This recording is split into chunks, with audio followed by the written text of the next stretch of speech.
Hey, hey, hey. Happy Tuesday. Come on in, pull up a chair. The Gaming Gang Dispatch is in the air.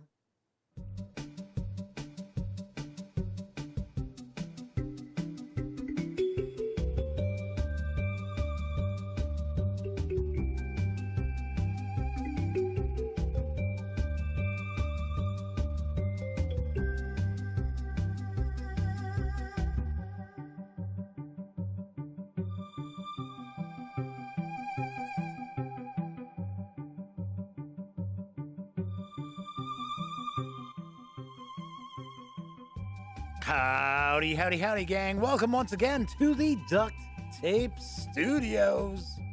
I'm Jeff McAleer, your host, here at the Gaming Gang Dispatch, brought to you by, amazingly enough, thegaminggang.com, of which I happen to be the founder and editor-in-chief. So if this is your first time tuning in, welcome aboard. Kick back, put your feet up, relax. Certainly not rocket surgery taking place tonight. All we're doing is talking about the latest in tabletop gaming news. So I share info about board games, role-playing games, card games, miniatures games. If you're playing it on your tabletop, we're probably talking about it. Of course, those of you out there who are constant viewers and visit all the time, thank you very much for kicking back with me once again. Always good to see the gang hanging out for the dispatch. Tonight is Tuesday, January 26th, 2021. This is live stream number 610. Holy jamoly, wow. Jeez. Every time I say the number, it's like, wow. I remember when I was just trying to, experiment with the video and doing the streaming, and look at us now. I'm joking. Anyway, before I jump into the news, let me point out, if you like this video, by all means, please give it a quick thumbs up. Subscribe to the Gaming Gang channel if you haven't already, and if you do subscribe, ding that bell. It'll not only let you know when the dispatch streams live right here on YouTube, Monday through Thursday nights, it'll also let you know when I upload other videos, such as tomorrow's Kickstarter preview of Cult of the Deep from BA Games. Yes, a Kickstarter preview. Of course, when you're not watching videos on the Gaming Gang channel, be sure to visit thegaminggang.com for all the latest in gaming news, reviews, and a whole lot more. Get your geek on at thegaminggang.com. Of course, because this is a live stream, that means chat is available. It's not on screen. It's one of the ways I keep some of the more unusual commenters at bay. But if you want to say howdy, or maybe you got a question, a comment, by all means, chime in. I will do my best to respond. So far, first out the gate tonight was the Madman saying hello. We've got John Vogel with us, as well as Clint Gibson. So we've got chat is off and running. Nice. Very nice. So the Madman says, ooh, Cult of the Deep. Yes. And I'm sure nobody knows anything about this game. Maybe a handful of people. I believe this is hitting Kickstarter first few days, I guess I should say, of February. I am not positive, but I think that's the case. So tune in tomorrow night. I'll let you know what I think. It's not a review. I do not do reviews for Kickstarters because it's not the finished product. I think I'm one of the only people out there who does not do Kickstarter reviews and call them reviews. I can't say it's a review because it's not the finished product. It's not what you would end up in with you, like in your hands. And if it is, then I say it's a review. But first of all, I will point out Cult of the Deep, it's a prototype. It's a prototype. So anyway, you'll have to see what I think. All right, so I've got quite a bit of news tonight. Got a good mix of news. Flaming Huron has joined us. We got both of our chat moderators hanging out tonight. That's cool. So let's jump on into the news because now up for crowdfunding for TGG Games, and it has nothing to do with this TGG, is Mob. Big Apple. Here's the scoop. New York City, 1926. Two crime families battle for territory to extort local businesses and control backdoor distribution of spirits during Prohibition. Each family fights dirty, doing all they can to seize ownership of alcohol crates, even if it means sending rivals to sleep with the fishes. You are the capo de semia for one of the families. Command your henchmen to gain the upper hand in New York City by collecting crates, eliminating rivals, exposing moles, and tipping off the DA on your opponent. Do you have what it takes for your family to become capo de capi? Each round in Mob Big Apple, players take turns rolling 2 dice, then decide how to execute the results. Each roll allows players to allocate henchmen to the 2 game boards and perform various dastardly tasks, such as loading cars with henchmen to drive locations. What's so dastardly about that? Get in the car!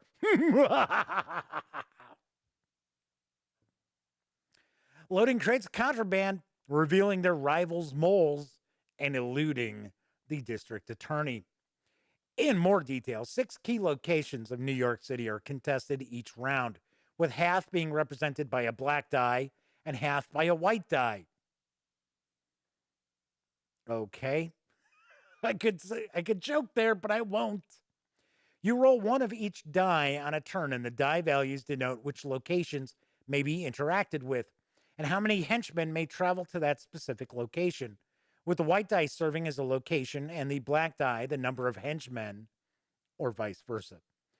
During every turn, a player must send at least 1 henchman to perform a specific task on the action board, which can help command cars, expose moles, move crates, and influence the district attorney to move in on their rival's family.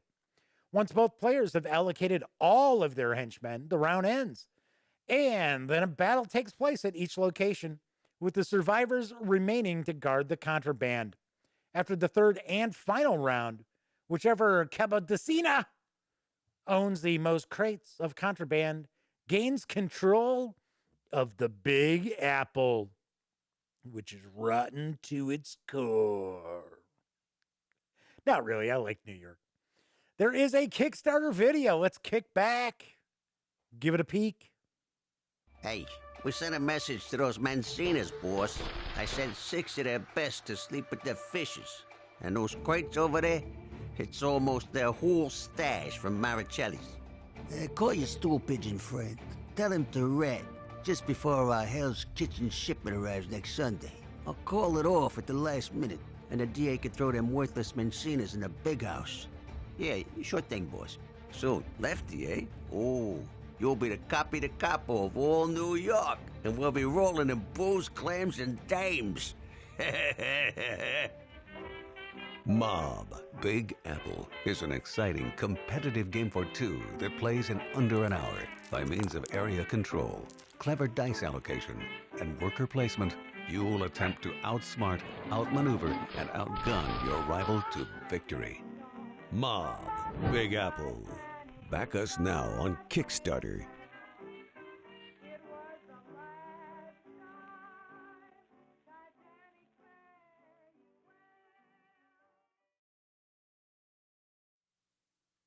Mob Big Apple is for 2 players, ages 14 and up. Plays in about 30 to 45 minutes. This project is already funded, and you can reserve a copy for a $30 pledge through February 24th. Expected delivery of the game is this July. Not too shabby. So it looks pretty light. It looks kind of a Euro-ish game, a Euro-style game. But I thought it looked kind of interesting. I like the components. I like the little mugs of the henchmen. They remind me of Eric Powell's The Goon. So yeah, so I thought I'd share the Kickstarter news about Mob.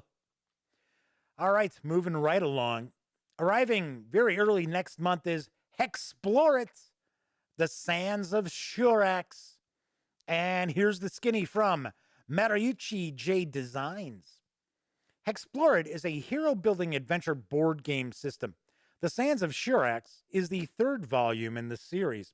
Journey to an entrancing land full of danger and intrigue. Collect Ravager crystals and interact within a rich world, directing your actions toward saving it from a titan of a beast, the Ravager of Shurax. Make your way across the desert to perform missions, work with caravan masters, or ply your trade by gambling, or even enter the gladiatorial arenas.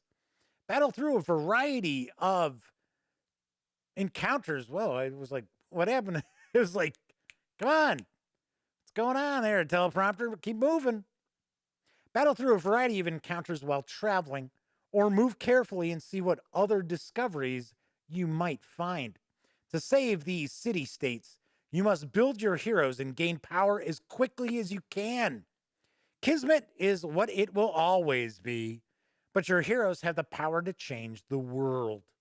The object of Hexplorit, The Sands of Shurax, is to finish the game in one of 4 scenarios. Power up your heroes and choose one of the 4 scenarios to win. Can you save Shurax from the Ravager? There's a Kickstarter video for this, even though it's not on Kickstarter. I did want to share it so you can get a little better idea about this game.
Explore It, The Sands of Shurax is for 1 to 6 players, ages 14 and up, plays in anywhere from 1 to 3 hours, and will carry an MSRP of $100 when it arrives in stores beginning February 5th. So Grade A says that they have heard very mixed opinions on this game. Well, got to be honest, these days, doesn't every game have mixed opinions? Because everybody's a critic. I know nothing about it. That's one of the reasons why I shared that video. Does look interesting. Could be kind of cool. I like the fact that it's like a hex crawl. It's like almost there's like a role-playing element to it. Your characters level up and things like that. It could be a lot of fun. It could be one of these games where it feels like everything but the kitchen sink has been tossed into it, thus making it not entertaining at all. So I don't know. I have no idea. So Grade A says that they heard that the latest release is better than the first. Yeah, this is the third game in their series. So I don't know. I think this is the only game that this company releases as well. I think this is the only game that supports. Grade A says mixed equals, meaning the same amount of people who like it are generally the same amount of people that have expressed dissatisfaction with it.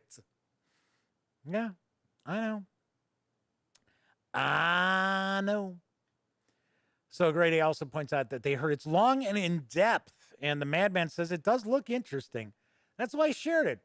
Plus, you know me, I like to share news pieces from companies that maybe you're not too aware of. I've said it time and time again, Fantasy Flight doesn't need me to share news about their games. That's why I really don't. So, anyway. So I thought I'd share that for you.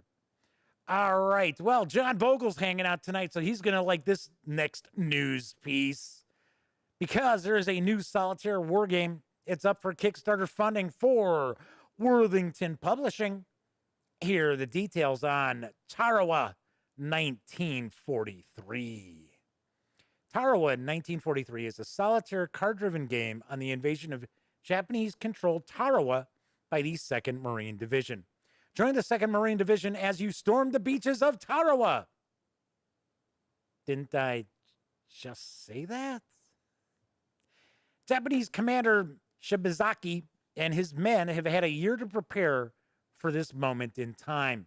You must adapt, overcome, and improvise as the Japanese are going to fight to the end. Japanese defenses, overlapping fields of fire, bunkers, trenches will present enormous challenges to your Marines. Infiltration of the Marine positions, snipers, and relentless bonsai attacks will wear on the cohesion of your battalions as you rapidly try to secure the island.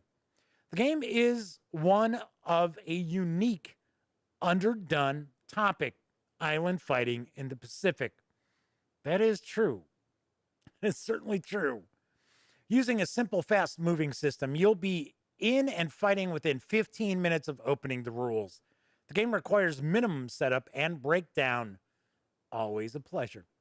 The Battle of Tarawa took place in the Pacific theater of World War II that was fought on the 20th to the 23rd of November, 1943.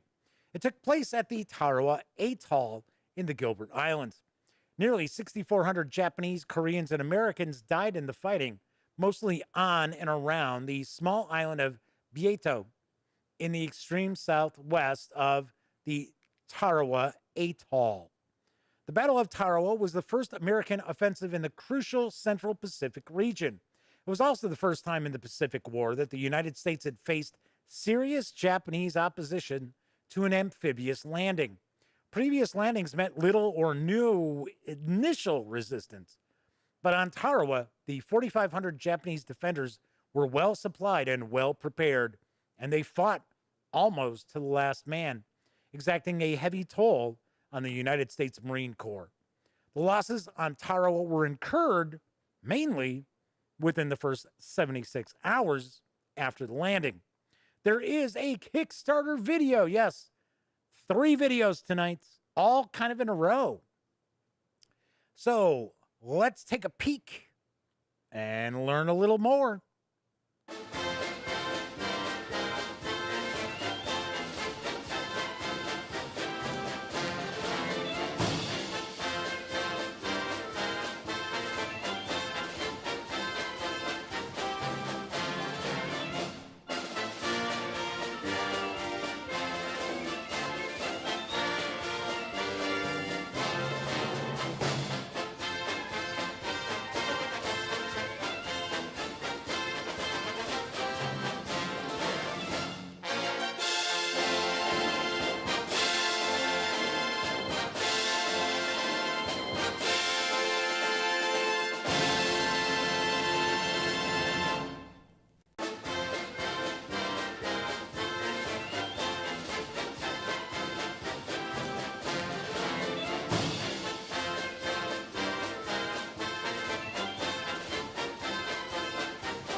Tarawa 1943 is a solitaire game for ages 14 and up and plays in around an hour. The Kickstarter project is well past its funding goal. You can reserve a copy of the game for a $59 pledge. I think there's about a week left in this Kickstarter. I forgot to jot down when it runs through. Expected delivery on Tarawa 1943 is this July, so pretty quick turnaround on this as well. So I've got to ask, what is with it with wargame companies that just can't be bothered to make exciting? Oh, why in the world do we have that popping up here? Oh, I know why. I was like, what is the Paizo thing popping up for? I forgot I had a bunch of images from yesterday's third news piece. Let's get those out of there. Thank you very much. Anyway, I was going to say, what is it with wargame companies that they just, the Kickstarter videos they put together are so uninspired? Danverson Games, Columbia Games, even my pal Mark over at I almost said Lock and Load, over at Flying Pig Games / Tiny Battle Publishing. They're just so blah. And the funny thing is, this looks like a really interesting game. This looks like this is something completely different as far as Worthington Publishing. And the funny thing is, Worthington Publishing makes some cool games. I've reviewed 2 of their titles. I've got one more that I need to get a review out there for, which I also enjoyed. Yeah, I don't know. I mean, just watching that video, even just the transitions between the super old, choppy 240p film over to like the images like I'm sharing here. The transitions were like really bad. I don't know. I have no idea. I have to wonder, and I'm not picking on Worthington because I'm sharing this news piece. This looks good. I'm just saying that seems like a lot of wargame companies just, it's like they can't be bothered with putting, compelling Kickstarter videos together. I guess maybe they figured, the video's not going to sell it. I might be wrong. Could be wrong. All right. So the Madman is mentioning that his great uncle was in the 2nd Marine Division. So, yeah, I'll take a guess. he was probably there at Tarawa. I remember hearing that was some pretty bad fighting. That in some ways it was more brutal than Guadalcanal, because Guadalcanal just went on and on and on and on, whereas this was just fast and pretty brutal. All right, let's move on to some role-playing game news, because now available in PDF from my friends over at Cubicle 7 Entertainment is Warhammer 40K Wrath and Glory Forsaken System Player's Guide. Here's the deets. Explore a system forsaken by the Great Rift. Cut off from the might of the Imperium by the Great Rift and beset on all sides by the demonic forces that emerge from the Terran reality, the Gilead system stands as a bastion of faith in the Emperor. Unable to call for reinforcements or escape the system, the citizens of these planets fight to preserve the Imperial Creed as they battle back the vile Xenos, corrupted renegades, and foul demons that assail them. But even as the Imperium's diverse factions unite in this time of desperation, the rifts between them grow. With the Emperor's watchful gaze obscured by the Great Rift, powerful opportunists pursue their own goals and reignite old rivalries. The grim worlds of the Gilead system are rife with intrigue, betrayal, and secretive plots. The Forsaken System Player's Guide contains a wealth of information for running and playing Warhammer 40K roleplay Wrath and Glory, including expanded information on the planets of the Gilead system, including optional backgrounds for human characters, practical primers on the fractious factions of the Gilead system, their hierarchies, and their relationships with one another, detailed accounts of the patrons of the major factions in the Gilead system, each of which has distinct frameworks and mission ideas for your campaign. 3 new playable species, Ogrins, Ratlings, and Kroot. I am Kroot. Oh, wait, no, that's Groot. Yeah, sorry about that. 20 new playable archetypes, optional rules for a system of downtime endeavors to detail your character's exploits between adventures. This 144-page PDF is available at Drive-Thru RPG for $19.99. Cool. Nice. It was funny because I actually saw on Drive-Thru RPG, someone had commented and said, "Oh, it's nice to see that you're finally supporting this game system." And I thought, there's actually a good amount of Wrath and Glory releases from Cubicle 7, and they have not had the system that long. So I was kind of like, huh? I mean, there's some adventures out there. The beginning adventure is supposed to be excellent. I have not taken a peek at it, but I don't know. Pretty cool. So a new supplement. It's available in PDF. I do not have any info about hardcover editions from Cubicle 7 just yet.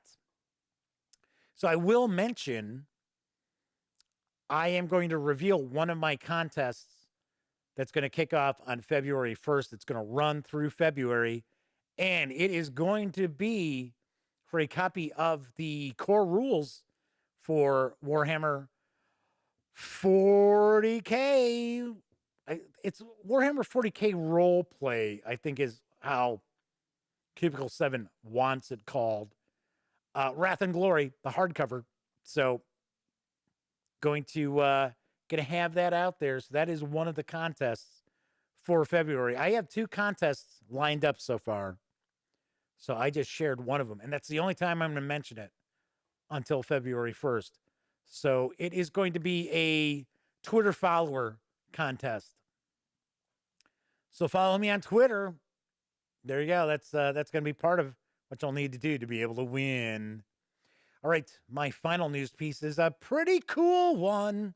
Not to say that the rest of them weren't cool, but the first campaign for Delta Green is now available from Arc Dream Publishing.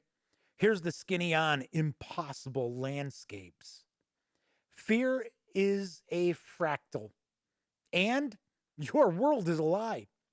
A horror freed from an antique book reverberates through reality, shaking things, reordering them, and making them run like wax. Doors open to endless Victorian hallways where threats stalk the shadows on clockwork limbs, cold metal seeking the warmth of blood and bone. Madness pursues at every turn, baring its teeth to speak your name, and you can't escape because it's inside you. But don't despair. There is hope. A king waits for us beyond the tumble down facade of the world, through the twists and tunnels of the human imagination, past the edge of everything sane. The king waits in the county of Carcosa, the place all madmen go. There and only there is the answer to everything, the last answer. Impossible Landscapes is the first campaign for Delta Green, the role playing game. 4 operations sprawl across decades and the immeasurable stretches of nightmare.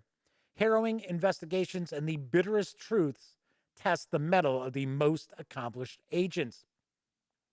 There's new entities, new artifacts, new tomes, dozens of new NPCs, and rules for running surreal horror and more. This digital download also includes a 54-page bonus PDF with all handouts from the campaign, and every handout is a high-resolution file that you can share in your own game. Born of the U.S. government's 1928 raid on the degenerate coastal town of Innsmouth, Massachusetts, the covert agency known as Delta Green opposes the forces of darkness with honor, but without glory.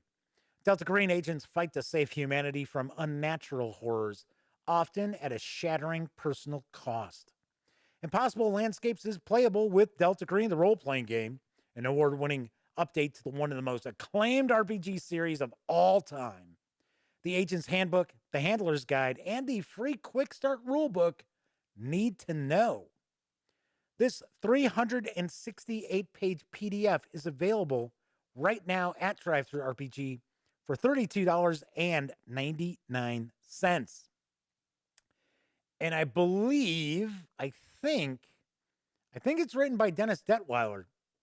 I'm not positive, but I know this just hit. Yeah, I think it came out yesterday. And I got to admit, I had no idea that there had never been an actual campaign for Delta Green. I'd have thought by now that there would have been a campaign adventure, but I guess not. And everything I've always seen from them is just an individual adventures, or they'll collect so many of them and publish those as hardcover. So kind of cool. So I guess maybe this is I don't know, maybe this is Delta Green's Masks of Nyarlathotep. Could be. I would take a stab that when this comes out in hardcover, I might get an opportunity to review this. So we'll keep our fingers crossed on that. But I've got a pretty good relationship with the fine folks over at Arc Dream Publishing. All right, that is it for the news.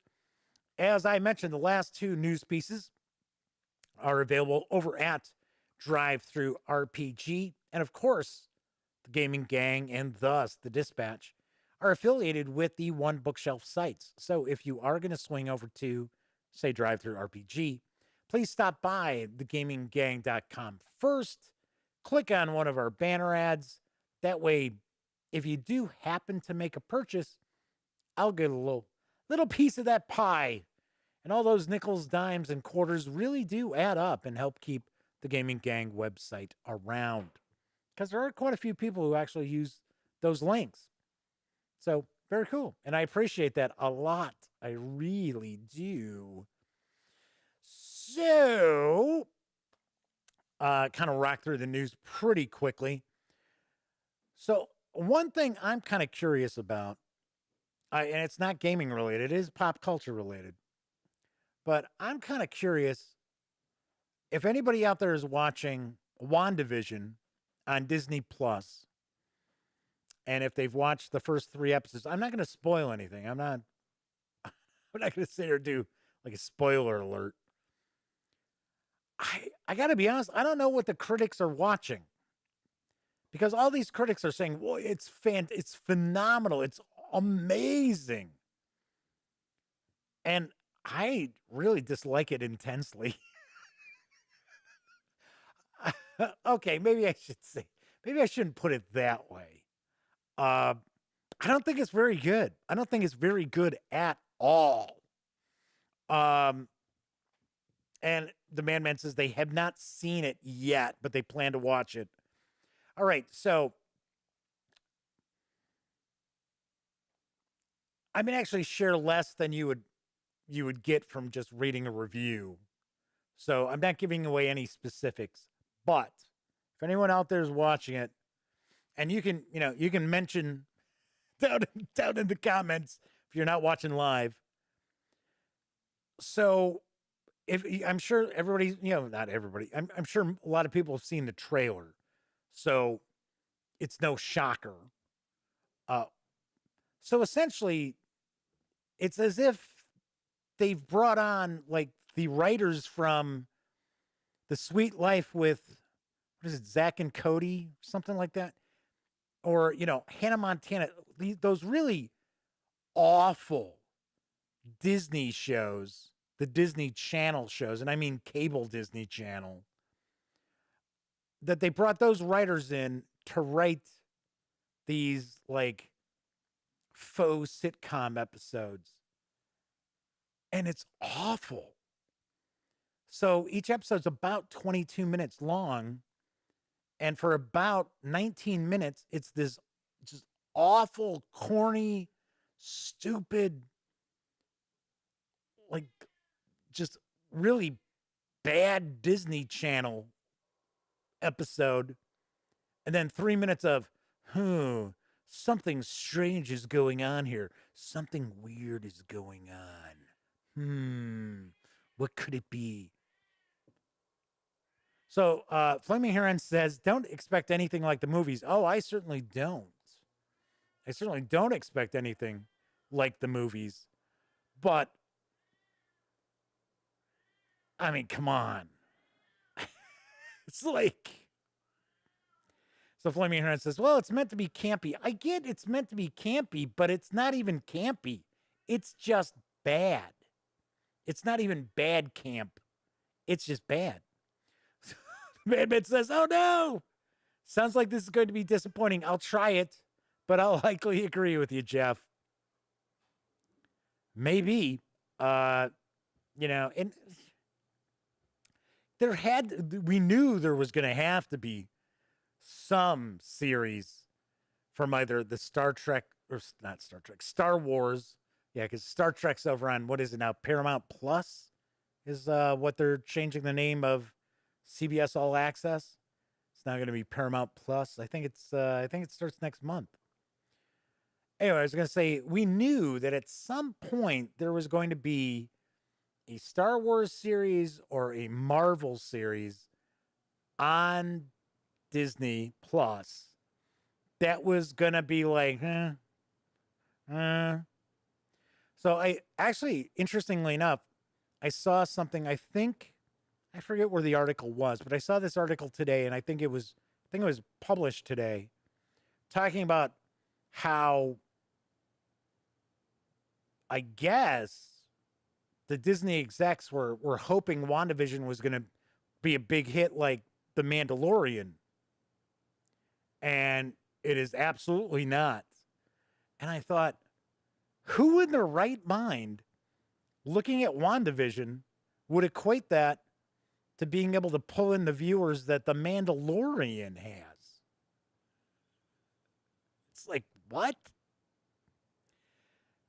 Anyway, speaking of The Mandalorian and Star Wars, supposedly there's a rumor floating around that we're going to end up seeing the last trilogy of movies are not going to be canon. That there's a possibility that might happen. And it would be either in the next season of The Mandalorian or in that new series. I don't know what the I didn't watch Clone Wars or Rebels. Uh, Ashoka, whatever. It's Rosario Dawson, the character she's playing. That something's going to happen in one of those series that's going to change the timeline. I was like, wow. I don't know. I don't know. I don't buy that. I don't buy into that. I don't think they're just going to just, wash their hands of the last trilogy. I don't see that happening. Now, that doesn't mean that they're not going to downplay those movies. I could easily see that. So the Madman asks, how long is it going to be before we see a Mandalorian RPG? Or worse to that effect. I know he said, so how soon? I don't know. I got to be honest. Now that the Star Wars role-playing game is no longer with Fantasy Flight Games, I haven't heard anything. I haven't heard any new releases. But then again, I don't tend to be in the loop for a lot of Fantasy Flight Games news or even like Asmodee news. I don't happen to be in the loop, and I don't usually have a lot of time for me to be out like actively searching for news. So, a Great A says Disney always blows up canon. Well, yeah, they did it with Star Wars before. So Grady says, FFG has news. Yeah, they got news every once in a while. Funny thing is, Fantasy Flight Games does not seem to be producing a lot of stuff anymore. Maybe it's just me. I don't know. But every once in a while, I might stumble across something talking about one of their living card games, something coming for it, but outside of that, but once again, I don't actively go searching for like FFG news. So I don't know. I have no idea. All right. So I was just kind of curious if anybody's been watching WandaVision and what they thought. I binge watched Big Mouth on Netflix. That was pretty funny. I actually liked it. There was a lot of gross out stuff. I don't know if anybody's watched Big Mouth, but I really did like it, and I thought it had a lot of heart to it. Although it had some serious gross out stuff where it's like, really, seriously, and if you've watched it, myself personally, I find that when they're not focused on one of the three major characters, the show kind of suffered. I didn't find it as, those situations outside, I guess we'll say the four major characters, was kind of like, Kabuki Kid has joined us a little late in the show, but Double K's in the house. All right. Anyway, once again, if you tuned in after the opening, I will have my Kickstarter preview of Cult of the Deep tomorrow night. I will have this up, so you'll be able to check it out. I do believe, like I said, I believe this is hitting Kickstarter the first few days of February. But let's talk a little bit about contests, because we still have an outside shot at me being able to provide somebody with this copy of Next War Korea from GMT Games. So we need to hit 4,000 subscribers by the end of the month. I think as of today, we were at 3,000. What was it? 3,887? Somewhere around there, or 88. So, not a lot of time left. And I will point out, I'm dead serious. I'm not going to sit there and be like, oh, well, we came close to the goal. No. We got to do it, or I don't give it away. I'm a man of my word for good and ill. Anyway, if I hit 5,000 subscribers, which basically Flaming Heron has got to go onto Gmail and sign up for about 1,300 email addresses, right? I think that was it.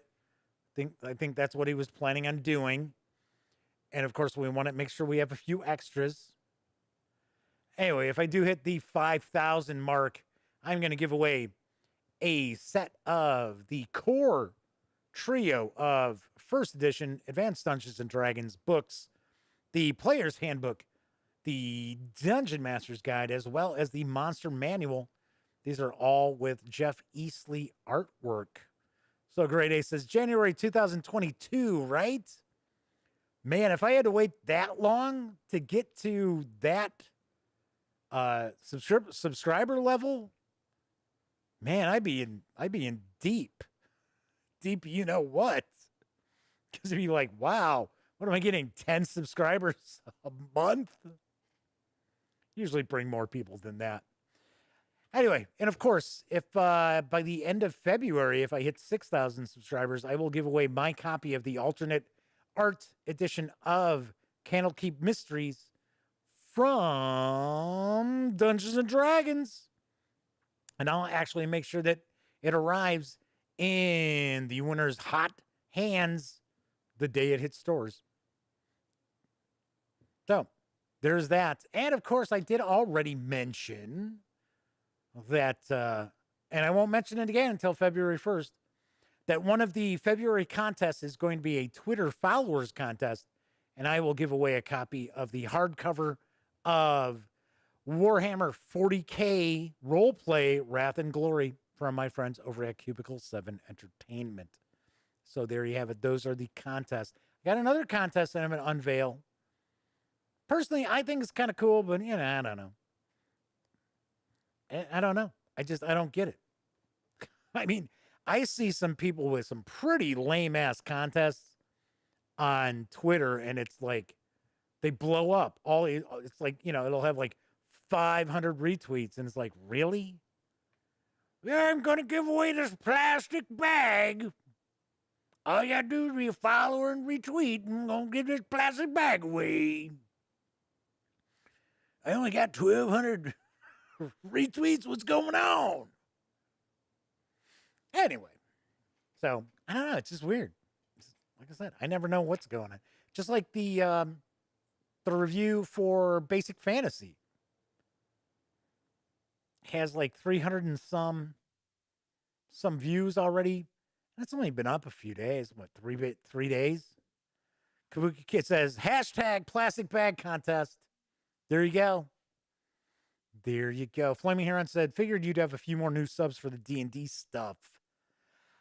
Usually I get the new subs when I do like a first look video, which is what I might end up doing as far as a giveaway for the alternate art cover.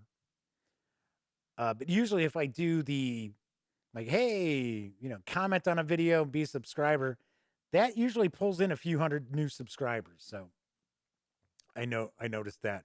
Quest Friend is in chat with us. So's Rob German swinging in. It says I'm about to wrap up. So Kabuki Kid's like, oh my God, Plastic Maggie. Anyway, Quest Friend says, make a community post with tons of tags on it and a survey. Might bring in some eyes to the channel. I don't know. I'm terrible at like SEO and stuff. I really am. And the funny thing is now I am in my 11th. Well, yeah, I am in my 11th year of covering the hobby. And it's like, there's so many people out there doing this stuff. Tons and tons of people out there doing this stuff. And it's kind of like, I'm not a 23-year-old gay guy, right? I'm not a good-looking girl.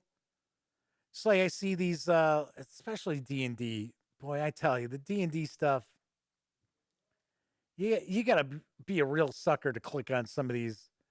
But I guess people do. And it's always like, 5 tips to be a great Dungeons and Dragons Dungeon Master. And it's like a 4-minute video. And they're just basically telling you shit right out of the book. It's like, wow, thanks for that inside dope, man. Fleming Run says, I have my own sort of charm. I know. I used to always joke with people that, yeah, I grow on you like a fungus. Anyway, all right, that is it for this time out. So if you like this video, by all means, please give it a quick thumbs up. Subscribe to the Gaming Gang channel. If you do subscribe, don't forget, ding that bell, because it'll not only let you know when the Dispatch streams live Monday through Thursday nights right here on YouTube, also let you know when I upload other videos, such as tomorrow's Kickstarter preview of Cult of the Deep from BA Games.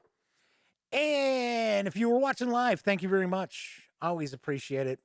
Even if you show up 5 minutes before the show's going to end, always appreciate any of you taking some time out and saying hi in chat. Because I know we have some viewers who don't jump into chat. So, and that's fine. Lurking's okay.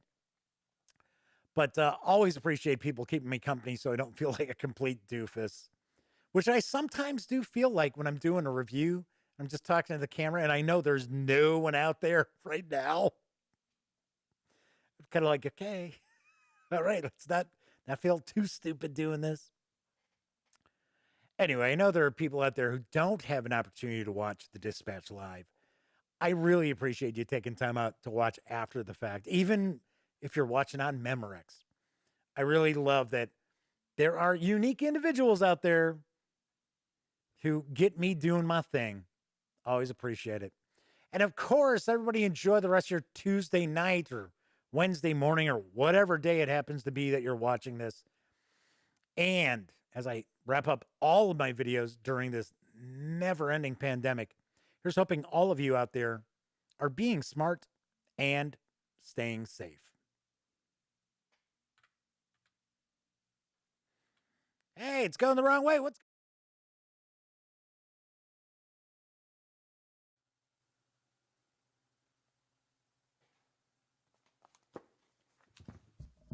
Oh, you're still here.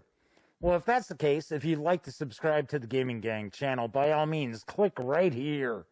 And if you'd like to check out one of our recent live streams, click right up top. And if you want to roll the dice and see what the algorithm for YouTube recommends, click right here. And of course, thank you once again for watching. And gang, please stay safe and wear a mask.